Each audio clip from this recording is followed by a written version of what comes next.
Hello മക്കളെ, welcome to eagle learning. എല്ലാവർക്കും eagle ലേണിംഗിലേക്ക് സ്വാഗതം. സോ മക്കളെ, നമ്മൾ ഇന്ന് വന്നിട്ടുള്ളത് ഏറ്റവും ഇമ്പോർട്ടന്റ് ആയിട്ടുള്ള ഒരു ഇൻഫർമേഷൻ പാസ് ചെയ്യാനും നിങ്ങൾ ഒരുപാട് ഡൗട്ടുകൾ ക്ലിയർ ചെയ്യാനും വേണ്ടിയാണ്.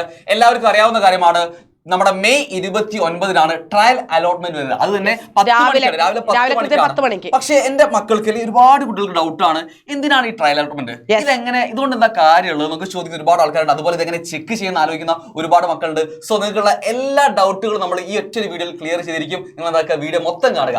ഓക്കെ, അങ്ങനെയാണെങ്കിൽ എന്തിനാണ് ഈ trial allotment? First question. Actually കുട്ടികളുടെ വിചാരം ട്രയൽ അലോട്ട്മെന്റിലൂടെ സ്കൂളിൽ അഡ്മിഷൻ നേടാൻ സാധിക്കും എന്നാണ്. ഒരിക്കലും അങ്ങനെയല്ല. ട്രയൽ അലോട്ട്മെന്റിലൂടെ നിങ്ങൾക്ക് ഒരിക്കലും ഒരു സ്കൂളിലും അഡ്മിഷൻ ലഭിക്കാൻ പോകുന്നില്ല. അതിനു വേണ്ടിയിട്ട് നിങ്ങൾ ഫസ്റ്റ് അലോട്ട്മെന്റിന് വെയിറ്റ് ചെയ്യണം. ജൂൺ 5-നാണ് ഫസ്റ്റ് അലോട്ട്മെന്റ് വരുന്നത്. സോ ജൂൺ 5 വരെ നിങ്ങൾ വെയിറ്റ് ചെയ്യണം. അപ്പോൾ എന്തിനാണ് ഈ ട്രയൽ അലോട്ട്മെന്റ്? ഒരു വലിയ ക്വസ്റ്റ്യൻ ആണത്. അപ്പൊ അതിനു മുമ്പ് ഒരു കാര്യം ചെയ്യാം, നമുക്ക് ഈ ട്രയൽ അലോട്ട്മെന്റ് ചെക്ക് ചെയ്യാൻ എന്ത് ചെയ്യണം നോക്കണം. അതിന് വേണ്ടി ഇവിടെ നിങ്ങൾക്ക് കാണാൻ പറ്റും www.hscap.kerala.gov.in എന്ന് പറയുന്ന സൈറ്റിൽ ഇവർക്ക് അറിയാവുന്ന കാര്യം എന്താണ്, കാൻഡിഡേറ്റ് ലോഗിൻ ക്രിയേറ്റ് ചെയ്യാനും നമ്മുടെ അപ്ലിക്കേഷൻ കൊടുക്കാനൊക്കെ യൂസ് ചെയ്തിട്ടുള്ള അതേ സൈറ്റാണ്. ഈ സൈറ്റിൽ നിങ്ങൾ കയറിയതിനു ശേഷം നിങ്ങൾക്ക് എന്ത് കാണാൻ പറ്റും? കാൻഡിഡേറ്റ് ലോഗിൻ എന്ന് പറയുന്ന ഓപ്ഷൻ കാണാൻ പറ്റും അല്ലെ. ആ കാൻഡിഡേറ്റ് ലോഗിനിൽ യൂസർ നെയിമും പാസ്വേഡും വെച്ചിട്ട് നിങ്ങൾ എന്ത് ചെയ്യുക, കയറുക. ആ വിൻഡോയിൽ നിങ്ങൾക്ക് ട്രയൽ റിസൾട്ട് എന്ന് കാണാൻ പറ്റും. ആ ട്രയൽ റിസൾട്ട് ക്ലിക്ക് ചെയ്യുമ്പോൾ നിങ്ങൾക്ക് എവിടെയാണ് ട്രയൽ അലോട്ട്മെന്റ് ലഭിച്ചത് എന്ന് നിങ്ങൾക്ക് അറിയാനായിട്ട് സാധിക്കും. ഇനിയാണ് നമ്മൾ ഏറ്റവും ഇമ്പോർട്ടന്റ് ആലോചിക്കുന്ന ഒരു കാര്യം, ട്രയൽ അലോട്ട്മെന്റ് പ്രസക്തി എന്താണെന്നുള്ളത്. പല ആൾക്കാർക്കും ഡൗട്ട് ആണെങ്കിലും അറിയില്ല എന്തിനാണ് ഈ ട്രയൽ. അതായത് ധാരാളം കുട്ടികൾ ഓൾറെഡി അപ്ലിക്കേഷൻ കൊടുക്കുന്ന സമയത്ത് കുറെ മിസ്റ്റേക്സ് വരുത്തിയിട്ടുണ്ട്.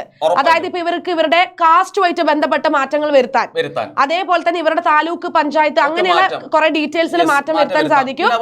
ഡീറ്റെയിൽസ് കറക്റ്റ് ആണോ എന്ന് ചെക്ക് ചെയ്യാൻ, WGPA കറക്റ്റ് ആണോ എന്ന് ചെക്ക് ചെയ്യാൻ, അങ്ങനെ ഒരുപാട് മാറ്റം. ഇവർ ഓരോ സ്കൂളിൽ ഇവരുടെ റാങ്ക് എന്താണെന്ന് അറിയാനൊക്കെ സാധിക്കും. അതേപോലെ ഇതിൽ ഏറ്റവും ഇമ്പോർട്ടന്റ് വരുത്താൻ പറ്റാത്ത കുറച്ച് ആൾക്കാരുണ്ട്. അതായത് ഇവര് കാൻഡിഡേറ്റ് ലോഗിൻ ക്രിയേറ്റ് ചെയ്യുന്ന സമയത്ത് ഇവര് കുറച്ച് ഇൻഫർമേഷൻസ് കൊടുത്തിരുന്നു. അതായത് SSLCയുടെ സ്കീം എന്താണ്, ഇവരുടെ ഡിസ്ട്രിക്ട് എന്താണ്, ഓക്കെ, എപ്പോഴാണ് പാസ്സായതെന്നൊക്കെ. മൊബൈൽ നമ്പർ ഒന്നും മാറ്റാൻ പറ്റില്ല. ബാക്കിയുള്ള ഒരുവിധം കാര്യങ്ങളൊക്കെ നിങ്ങൾക്ക് നിങ്ങളുടെ റാങ്കിങ്ങുമായിട്ട് അല്ലെങ്കിൽ അലോട്ട്മെന്റുമായിട്ട് ബന്ധപ്പെടുത്തി വരുന്ന പല കാര്യങ്ങളൊക്കെ ഈ ട്രയൽ അലോട്ട്മെന്റ് മുഖേന മാറ്റം വരുത്താൻ പറ്റും. അത് എന്തിനാ മാറ്റം വരുന്നത് വെച്ചാൽ, നിങ്ങൾക്ക് വരാൻ പോകുന്ന അല്ലെങ്കിൽ അടുത്ത ഫസ്റ്റ് അലോട്ട്മെന്റ് നിങ്ങളുടെ ചാൻസ് വർദ്ധിപ്പിക്കാൻ, അലോട്ട്മെന്റ് കിട്ടാനുള്ള അല്ലെങ്കിൽ നിങ്ങൾക്ക് ഇഷ്ടപ്പെട്ട സ്കൂൾ കിട്ടാനുള്ള മാറ്റങ്ങൾ വരുത്താൻ വേണ്ടിയാണ് ഈ ട്രയൽ അലോട്ട്മെന്റ്. അതിൽ ഏറ്റവും ഇമ്പോർട്ടന്റ് ആണ്, അതായത് ബോണസ് പോയിന്റിന് വേണ്ടിയിട്ട് ഇവർക്ക് കുറച്ച് ഡീറ്റെയിൽസ് ആഡ് ചെയ്യാൻ പറ്റും. അതേപോലെ ടൈ ബ്രേക്കേഴ്സ് ഇല്ലേ, അതായത് for example club, sports, arts, ഇങ്ങനെയുള്ള കാര്യങ്ങളൊക്കെ ചിലപ്പോൾ ഇവർ മിസ് ആയിട്ടുണ്ടാവും. ആദ്യം അപ്ലൈ ചെയ്യുമ്പോൾ നോക്കിയിട്ടുണ്ടാവും. പിന്നെയാണ് ഈ ടൈ ബ്രേക്കർ, അതായത് ഒരേ പോയിന്റ് ഒരേ ഇൻഡെക്സ് വരുന്ന ആൾക്കാരുണ്ടാവും.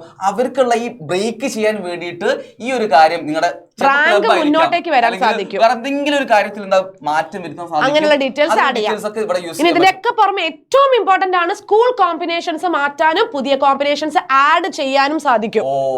അപ്പൊ ഓൾറെഡി ചില കുട്ടികളൊക്കെ 10 ഓപ്ഷനൊക്കെ കൊടുത്തിട്ടുള്ളൂ, പിന്നീടാണ് അവർക്ക് കാര്യം മനസ്സിലാവുന്നത്. അപ്പൊ അങ്ങനെയുള്ള ആൾക്കാർക്ക് ഇനി ഓപ്ഷൻസ് ആഡ് ചെയ്യാൻ പറ്റും, കോമ്പിനേഷൻ മാറ്റാൻ പറ്റും, ഓർഡർ ഒക്കെ മാറ്റാൻ പറ്റും.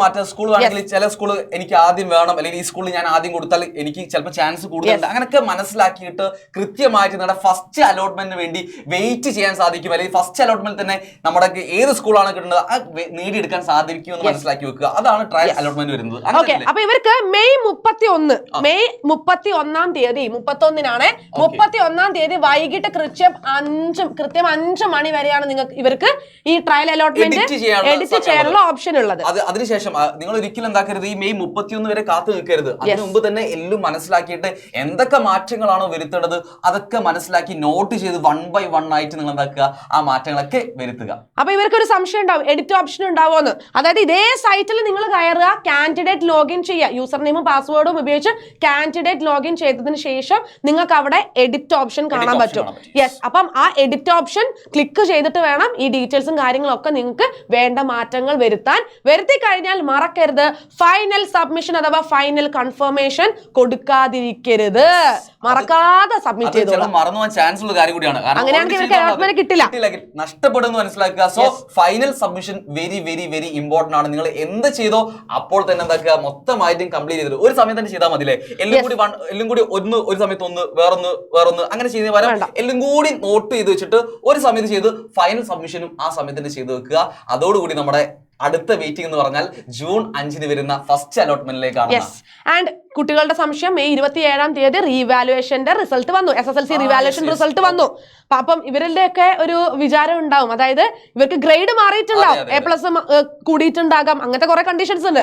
അപ്പം ആ ഒരു റീവാലുവേഷൻ റിസൾട്ട് അനുസരിച്ചാണോ ട്രയൽ അലോട്ട്മെന്റ് പ്രസിദ്ധീകരിക്കുന്നത് എന്ന്? പക്ഷെ ആക്ച്വലി അല്ലല്ലേ, അലോട്ട്മെന്റ് ഒരിക്കലും നമ്മുടെ റീവാലുവേഷൻ റിസൾട്ട് ബേസ് ചെയ്തിട്ടല്ല. റീവാലുവേഷൻ റിസൾട്ട് ആവുകയുള്ളൂ, അപ്ഡേറ്റ് ആവുകയുള്ളൂ. ആക്ച്വലി നിങ്ങൾ SSLC ഈ വർഷം കഴിഞ്ഞ ആൾക്കാരാണെങ്കിൽ ഓട്ടോമാറ്റിക്കലി ആവേണ്ടതാണ്. അപ്പൊ നിങ്ങൾ ചെക്ക് ചെയ്ത് നോക്കണം റീവാലുവേഷനിൽ വന്ന മാറ്റങ്ങൾ എന്റെ ഈ കാണുന്ന ഞാൻ കൊടുത്ത ആപ്ലിക്കേഷനിൽ ഉണ്ടോ എന്ന് ചെക്ക് ചെയ്ത് നോക്കുക. എന്നിട്ട് ഇല്ലെങ്കിൽ നിങ്ങൾ ഇതാക്കുക, മാനുവലായിട്ട് എഡിറ്റ് ചെയ്യുക.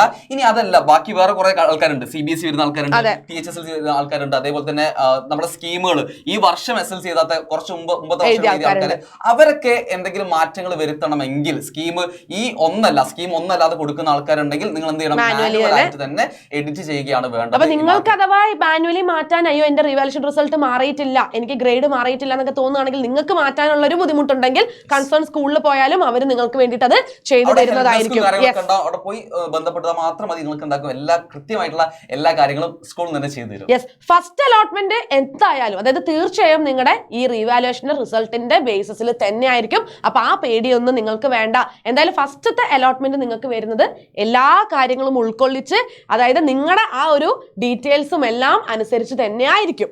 ഓക്കെ, ഇത്രയും കാര്യങ്ങളാണ് നമുക്ക് പറയാനുള്ളത് നമ്മുടെ മെയ് 29 ട്രയൽ അലോട്ട്മെന്റുമായിട്ട് ബന്ധപ്പെടുത്തിയിട്ട് പറയാനുള്ളത്. സോ മക്കളെ, എല്ലാ ആൾക്കാർക്കും എന്തായാലും ഇഷ്ടപ്പെട്ട സ്കൂളിൽ ഇഷ്ടപ്പെട്ട കോമ്പിനേഷൻ തന്നെ കിട്ടട്ടെ എന്ന് ഞങ്ങൾ ഈ വീഡിയോ എന്തായാലും എന്ത് ചെയ്യുക, ഡൗട്ട്സ് ഉള്ള നിങ്ങളുടെ ഫ്രണ്ട്സിനൊക്കെ ഷെയർ ചെയ്ത് കൊടുക്കുക, ലൈക്ക് ചെയ്യാൻ മറക്കരുത്. ഡൗട്ട് ഉണ്ടെങ്കിൽ അവർ കമന്റ് ചെയ്തോട്ടെ.